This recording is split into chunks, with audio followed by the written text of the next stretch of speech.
ഇപ്പോൾ നമ്മൾക്ക് camera angle എന്ന് പറയുന്നത് ഭയങ്കര ഇമ്പോർട്ടൻ്റ് ആണ് ഒരു മൂവീനെ അവർ നമുക്ക് പിടിച്ചിരുത്താൻ വേണ്ടിയിട്ട്. അപ്പോൾ എങ്ങനെയെങ്കിലും ഓരോ മൂവി ചെയ്യുമ്പോൾ ക്യാമറ ആംഗിളിൽ പ്രത്യേക എന്തെങ്കിലുമൊക്കെ പ്രിപ്പറേഷൻ എടുക്കാറുണ്ടോ?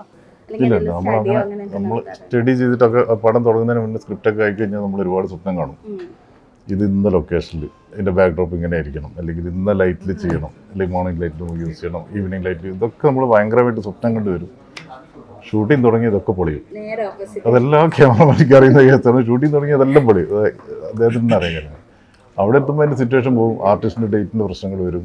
ചില ആൾക്ക് ഇന്ന് രാത്രി പൊളിയും, ചിലപ്പോൾ മഴ പെയ്യും, അതോടുകൂടി നമ്മൾ പൊളിയും. അവന് ഉള്ള സ്ഥലത്ത് എങ്ങനെ ബ്യൂട്ടി ആയിട്ട് ഫ്രെയിം വെക്കുക എന്നുള്ളതാണ് നമ്മൾ റിസ്ക് വരുന്നത്. അപ്പോൾ പലപ്പോഴും നമ്മൾ എന്തോ ഒരു സാധനങ്ങൾ, പക്ഷേ ചില സമയത്ത് നമ്മൾ ചിന്തിക്കുക റിസൾട്ട് വരുമ്പോൾ ഇതായിരുന്നു അതിന് കറക്റ്റ് എന്ന് തോന്നും. എന്തോ ഭാഗ്യം കൊണ്ട് അങ്ങനെ കിട്ടിപ്പോകുന്നതാണ്. അത് ഉള്ള സ്ഥലത്ത് നല്ല ഫ്രെയിം വെക്കാൻ പറ്റുക എന്നുള്ളതാണ്. ഫ്രെയിം കിട്ടിയിട്ടുണ്ട് ഈ പടത്തിൽ. ഇപ്പം നമ്മൾ ഒരുപാട് ബിഗ് ബഡ്ജറ്റ് മൂവീസ് ഇറങ്ങണം, തമിഴ് ഇൻഡസ്ട്രിയിലാണെങ്കിലും മലയാളത്തിലാണെങ്കിലും. അപ്പോൾ ഈ അത് കൂടാണ്ട് നമ്മൾ ചെറിയ ചെറിയ ബഡ്ജറ്റിലും പടങ്ങൾ ഇറങ്ങണം. അപ്പോൾ ഇങ്ങനെ ഒരുപാട് ബിഗ് ബഡ്ജറ്റ് പടങ്ങൾ ഇറങ്ങുന്ന സമയത്ത് ചെറിയ ബഡ്ജറ്റ് പടങ്ങൾ അംഗീകരിക്കപ്പെടാണ്ട് പോകാറുണ്ടെന്ന് പലപ്പോഴും തോന്നിയിട്ടുണ്ടോ?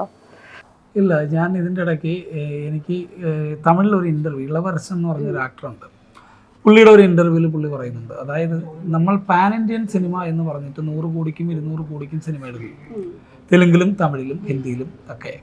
അപ്പോൾ മലയാളത്തിൽ ഒരു 2 കോടിക്ക് ഒരു സിനിമ വന്നിട്ട് അത് പാൻ ഇന്ത്യ മൊത്തം ഓടും. അത് കണ്ടന്റ് കൊണ്ടാണ്.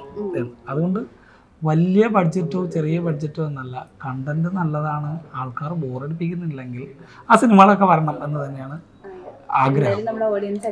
പിന്നെ ഒരു നെഗറ്റീവ് എനിക്ക് ഫീൽ ചെയ്തിട്ടുള്ള സിനിമ ഫീൽഡിനുള്ളിൽ ഈ റിവ്യൂ പറയുന്നവർ ഇതിൻ്റെ പിന്നിലെ ഒരു കഷ്ടപ്പാടും, 2 ഒരു പടം റിലീസായി മിനിമം ഒരാഴ്ചയോ ഒരു 10 ദിവസമോ കഴിഞ്ഞിട്ട് പറയുകയാണെങ്കിൽ കുഴപ്പമുണ്ടാവില്ല. കാരണം എന്താണെന്ന് വെച്ച് കഴിഞ്ഞാൽ അത് പോസിറ്റീവ് ആണെങ്കിലും നെഗറ്റീവ് ആണെങ്കിലും ഒരു കുഴപ്പമില്ല. ഇത് കാരണം ഈ സിനിമ നിലനിന്നാൽ മാത്രമേ ഈ റിവ്യൂ പറയുന്നവർക്ക് നിലനിൽക്കാൻ പറ്റുകയുള്ളൂ. കാരണം സിനിമ നാളെ എടുക്കാൻ പറ്റാത്തൊരു സിറ്റുവേഷൻ ഉണ്ടായാൽ റിവ്യൂ പറയുന്നവർക്ക് പണിയില്ലാതാവും. അപ്പോൾ അത് അവരും കൂടെ മൈൻഡിൽ വെക്കണം എന്നതാണ് എൻ്റെ ഒരു അഭിപ്രായം. അപ്പം നമ്മുടെ മൂവി റൂട്ട് നമ്പർ 17 എന്ന മൂവി റിലീസ് ചെയ്തിരിക്കുകയാണ്. നമ്മുടെ ഓഡിയൻസിനോട് എന്താ പറയാനുള്ളത്? ഇത് വലിയ അവകാശവാദങ്ങളൊന്നും ഞങ്ങൾക്കില്ല, പക്ഷേ ഇത് ബോറടിപ്പിക്കില്ല എന്ന് ഉറപ്പിച്ച് പറയാൻ പറ്റും.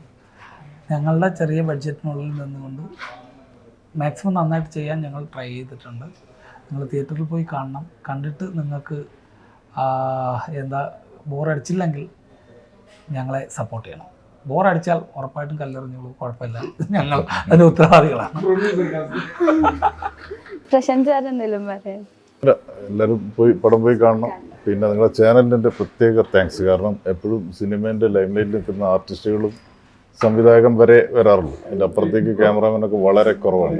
അപ്പോൾ എന്നെ വിളിച്ചതിനും അഭിപ്രായങ്ങൾ ചോദിച്ചതിനും ഒരുപാട് നന്ദി സ്പെഷ്യലായിട്ട് പറഞ്ഞു. പിന്നെ എല്ലാവരും സിനിമ തിയേറ്ററിൽ പോയി കാണാം. പടം ആളുകൾ കാണുമ്പോൾ മാത്രമേ നമുക്കതിൻ്റെ ബെനിഫിറ്റുള്ള എല്ലാ ടെക്നീഷ്യൻസിനും അതിൽ അഭിനയിച്ച എല്ലാവർക്കും എന്തെങ്കിലും ഗുണം കിട്ടണമെങ്കിൽ എല്ലാവരും പടം കണ്ടിട്ട് വിജയിപ്പിക്കണം.